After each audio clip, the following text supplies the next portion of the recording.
Shalom everyone, and thank you for joining me in the study of Parashat Nitzavim. In this parsha, we are being introduced to an interesting concept. It's a very important concept in Judaism that I would like to explore with you today. The concept is time awareness.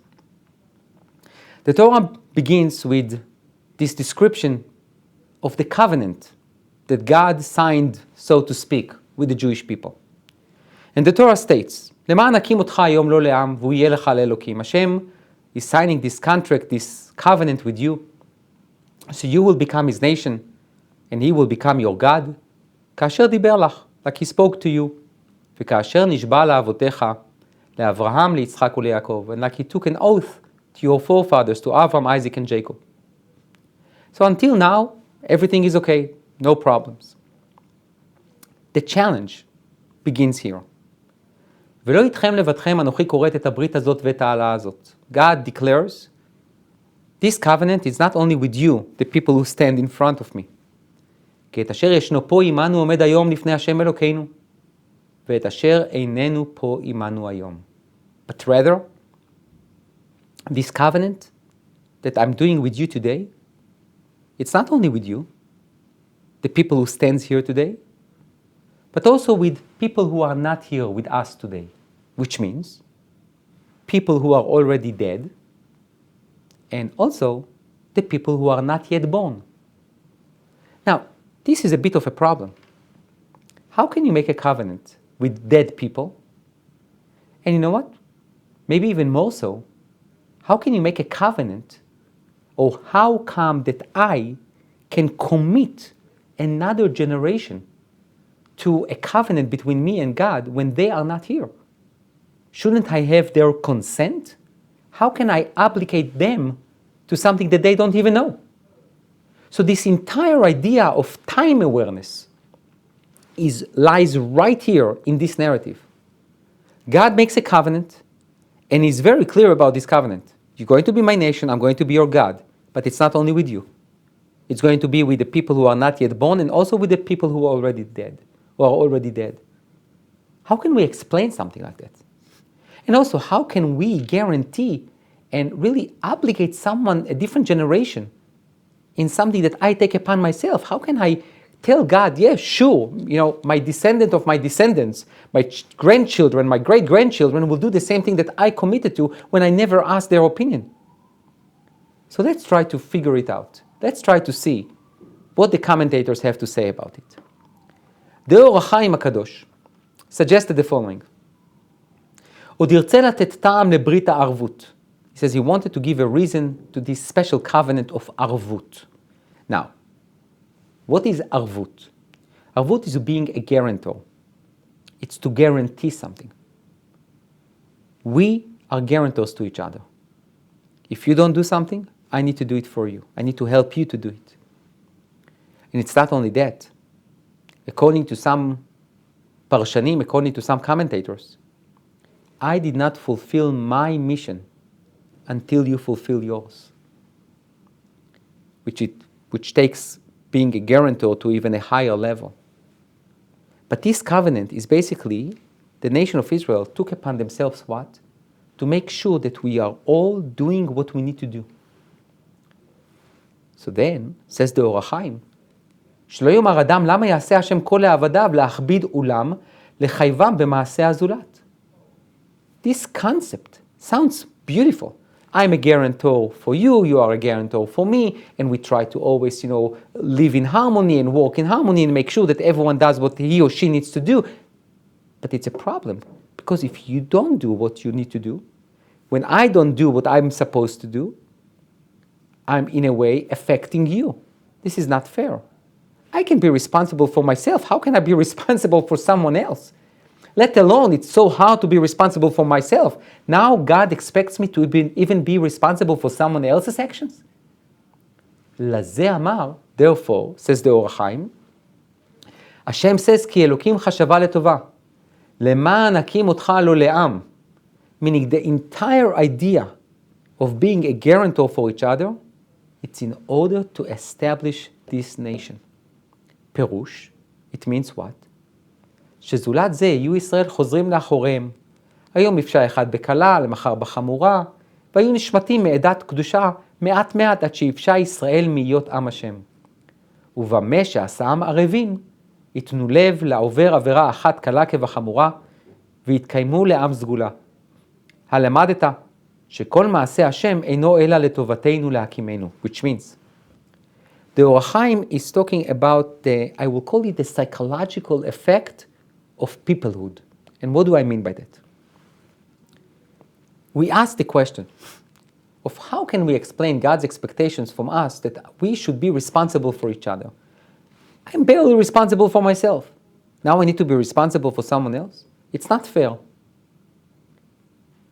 Says the Or HaChaim, now, know that it's not fair. It's essential for us in order to be a nation, because if not, if everyone is for himself, I will be responsible for myself, I will not be responsible for you. Let's say I decided I'm not going to fulfill God's commandments, I'm not going to do what He wants, I'm not going to try to follow His will. And then slowly but surely, I will disappear. I will do that, someone else will do it, someone else will do it. At the end, we will have no nation. With the idea of being a guarantor for each other, God created a sense of nationhood. A sense of responsibility to someone else creates what?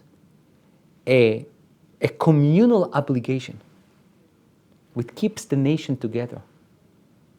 It creates mindfulness. I'm not only interested in my life, my actions. I know that my action affects yours. And when I don't do something, it affects you. When I do something, it also impacts you. When I know that I have responsibility not only for myself but for someone else, I, in a way, also up my game. I know that I need to be a model. I need to know that I need to lead by actions. I need to know, I must know that whatever I do will touch someone else's life. This is a totally different perspective on life, leave alone religion, on life, on nation. I think it explains a lot the character of our nation, the nation of Israel. When someone, God forbid, when we hear a soldier, God forbid, that died, that fell in a battlefield, we all feel in our heart the sadness, the pain. When someone is sick, everyone is coming together.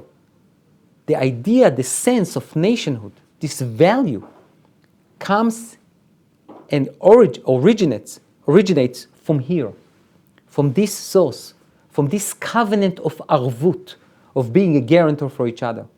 So the Or HaChaim, in a way, reads the narrative in a way as I made you a nation and I'm going to be your God, and you know how I made you a nation? With this special covenant of being a guarantor for each other. And in a way, it's even being a guarantor for generations that are not here.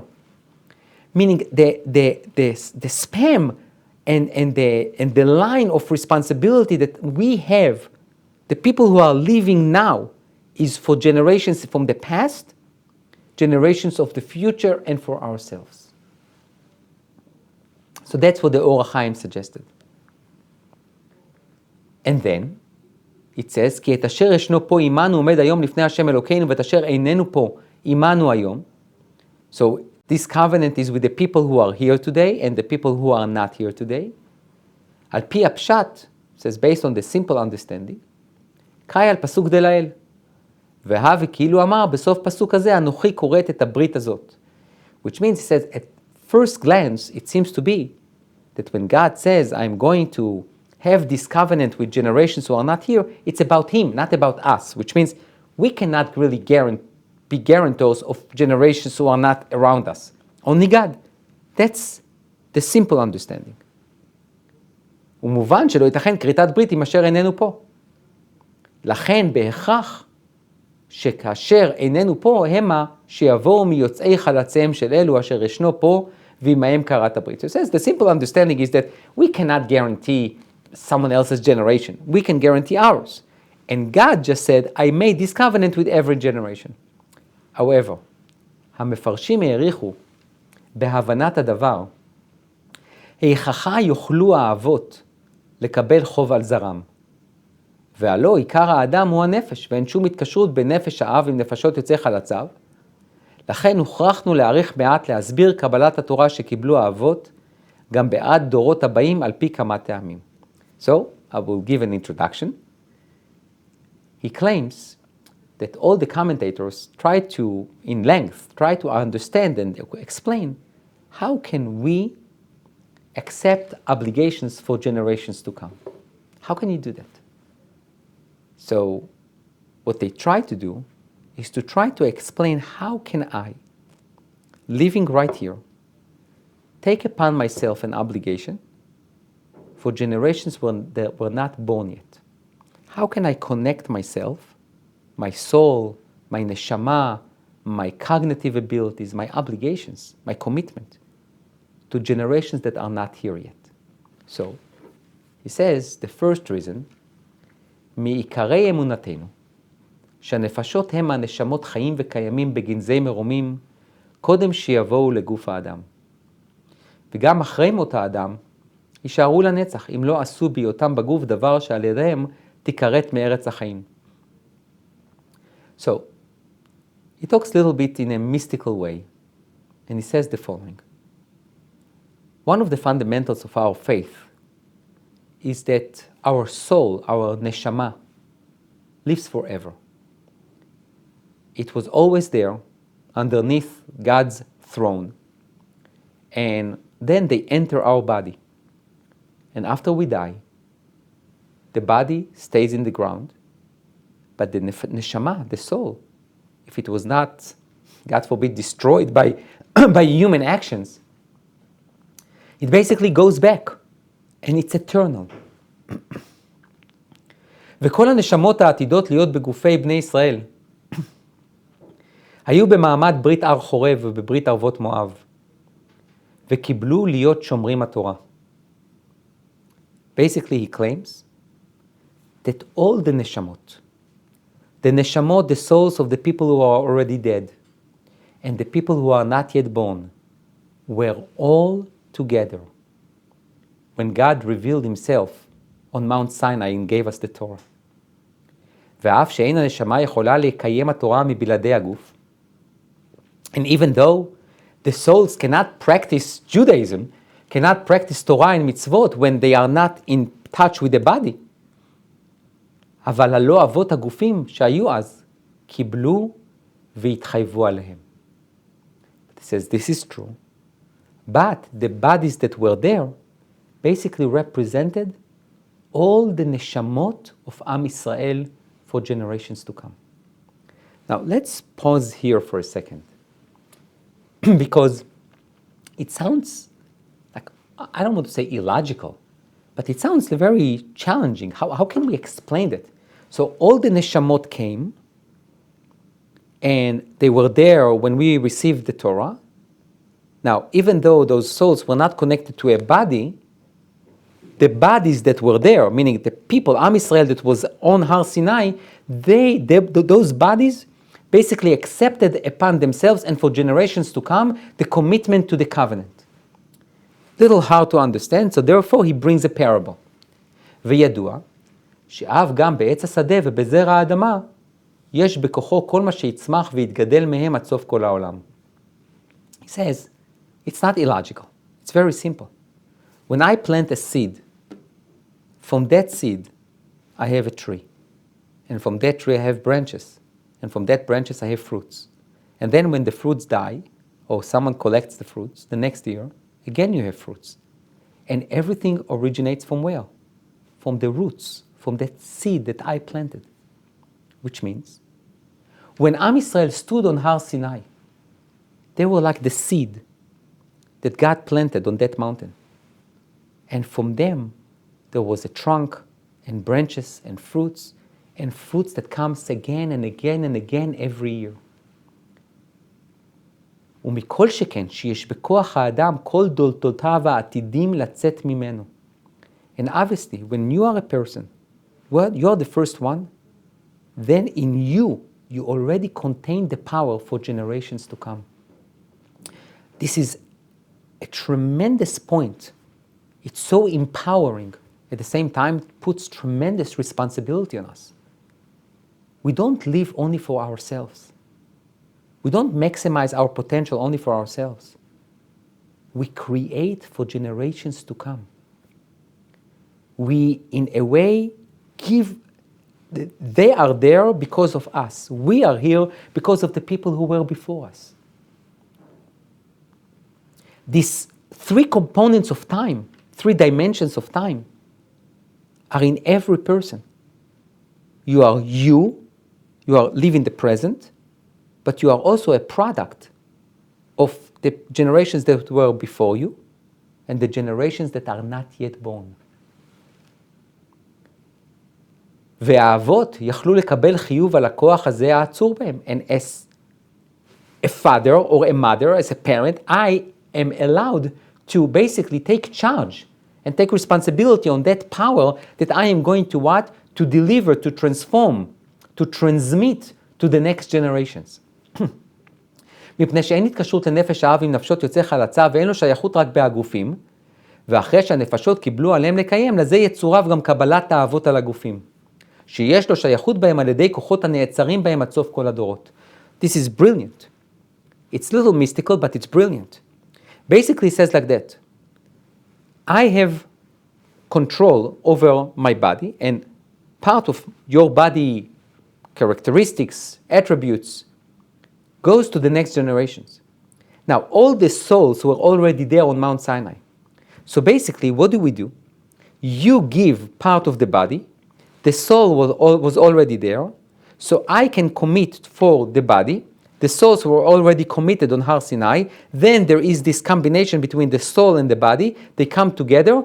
I could basically take upon myself the commitment and the obligation for generations to come. I have the power to do it. Why? Because I have something to do with the bodies of generations to come. The souls were already there, and the combination now is perfect.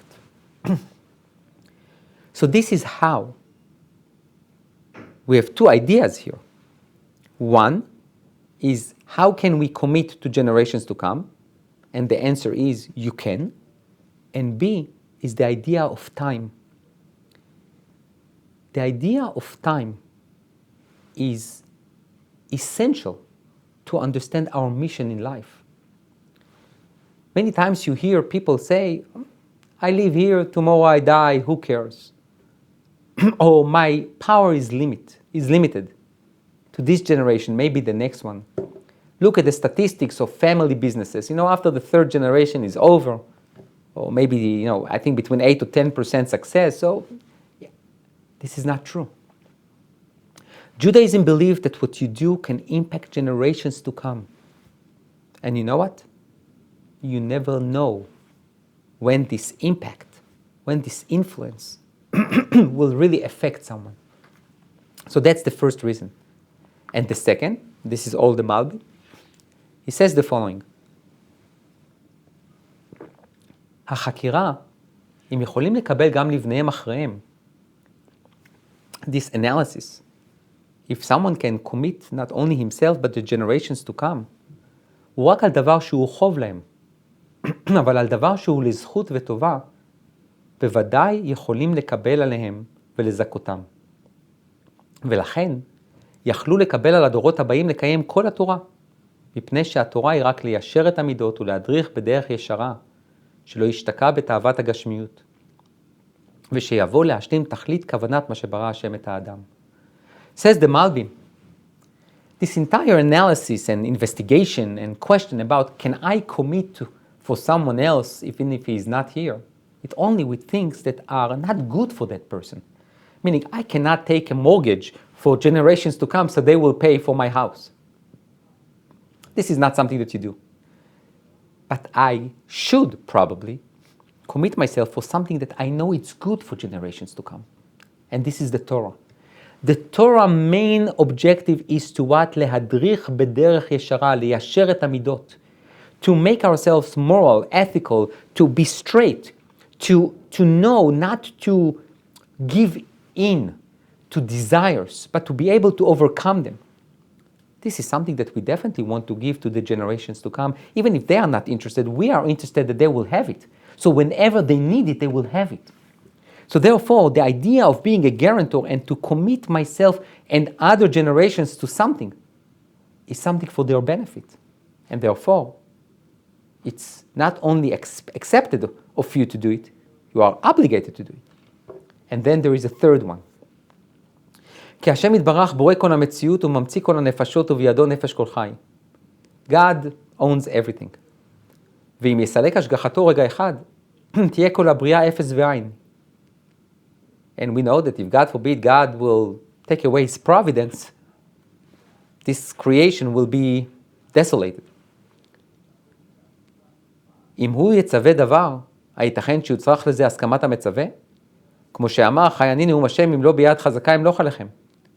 So he asks another question. He says, why God even needs our consent? God can do everything.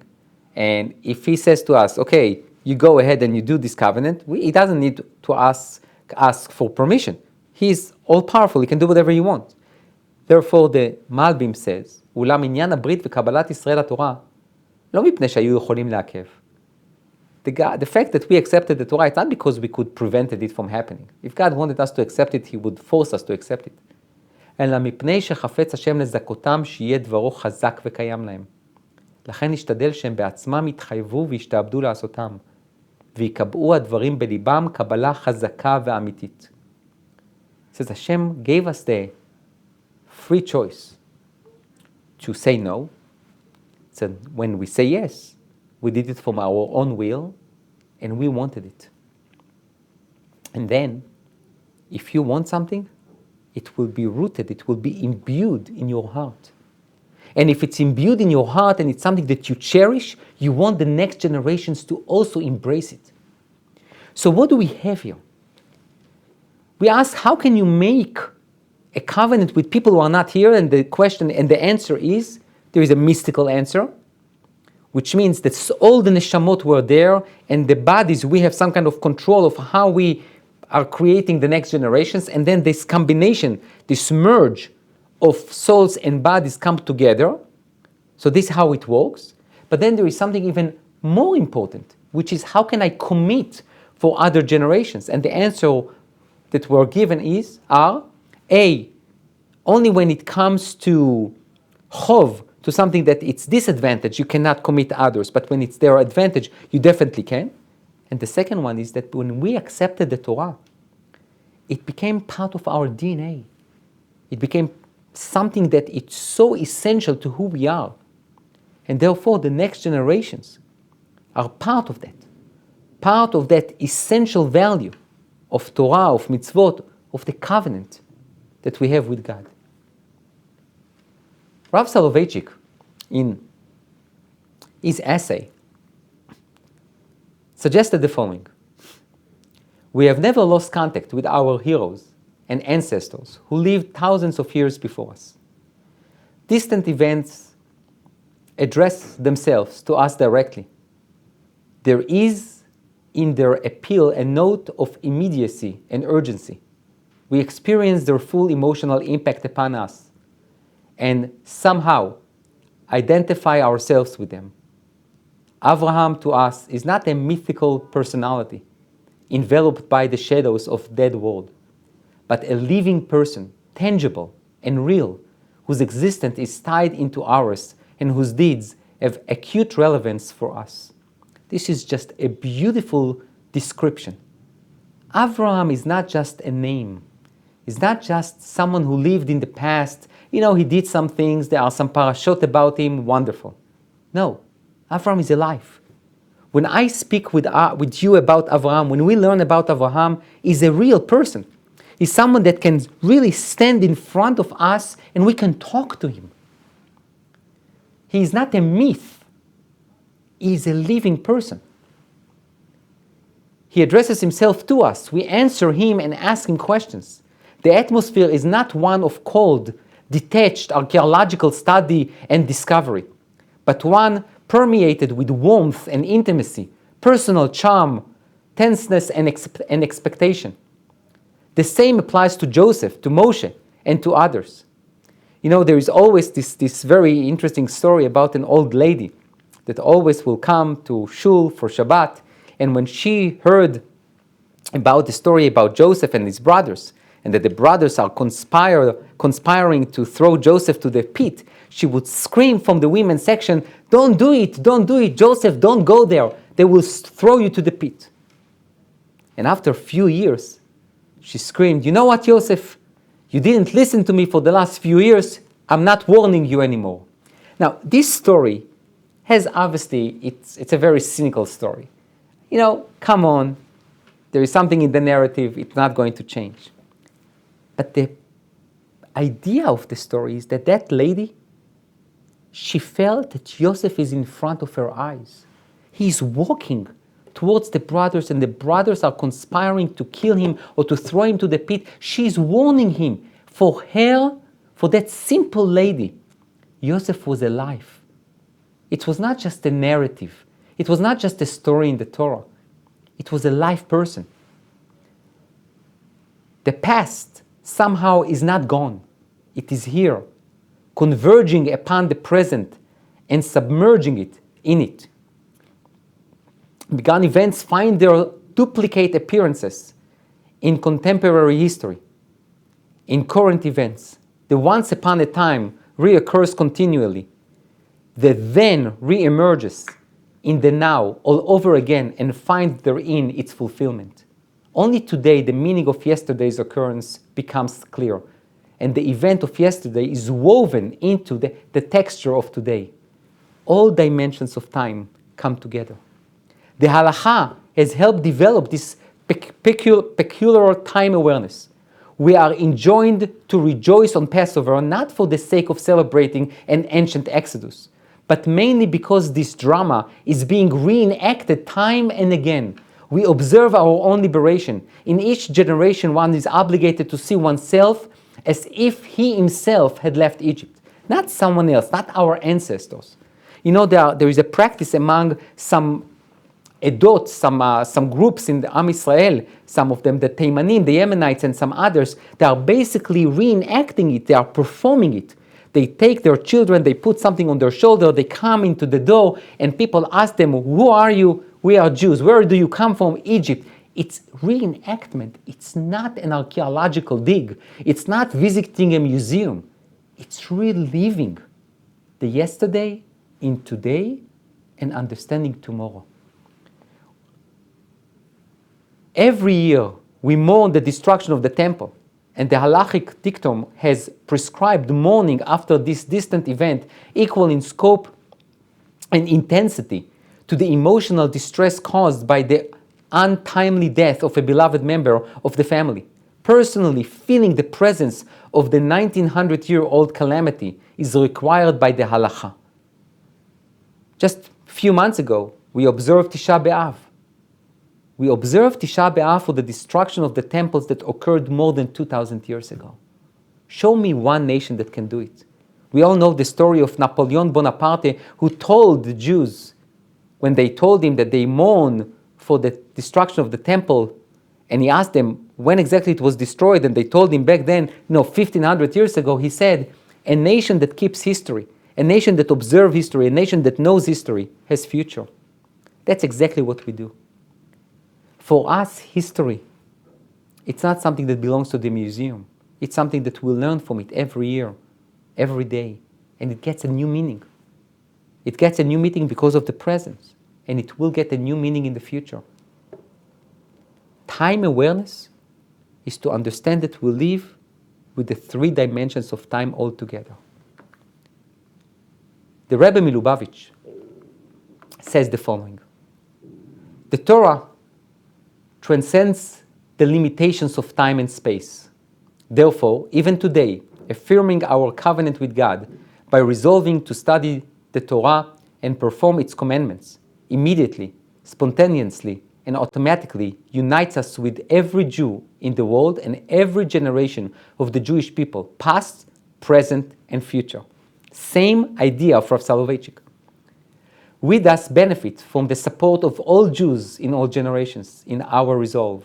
Thus, although we are the smallest of the nations with respect to issues involving the Torah, its commandments, to or fulfilling our broader divine mission to transform the world into God's home, we need not fear being outnumbered.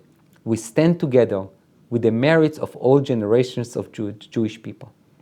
This is a beautiful, brilliant idea.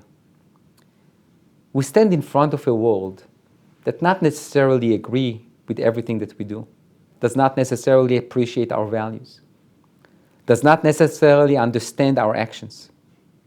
And sometimes you feel so outnumbered, like you against the world. But when you look at yourself, not only as you, but just imagine, you stand there, and behind you stands Abraham and Sarah, Yitzchak and Rivka, Yaakov, Rachel, Leah, all the tribes, Moses, the nation of Israel, all the sages, all the people who contributed so much to the world, all the Nobel Prizes, Jews who won the Nobel Prize, all the people who stood and established the state of Israel. And you stand there. And then you look at your peers, people who are willing to give their lives for the state of Israel, for Judaism. And then you look ahead and you see the generations to come who are going to stand with you. You don't stand by yourself. You are not outnumbered. Exactly the opposite. You stand for an eternal nation that was always there, is here, and will always be. So, if we go back to the first verses we discussed, לא איתכם לבדכם אנוכי כורת את הברית הזאת ואת העלה הזאת. It's not only with you that I make this covenant, but when I make this covenant with you, it's not only about being a covenant of being guarantors for each other. It's much more than that. It's to understand that this covenant is all-encompassing. All generations. You don't stand alone. You stand as part of an eternal nation who is connected to an eternal God. Thank you.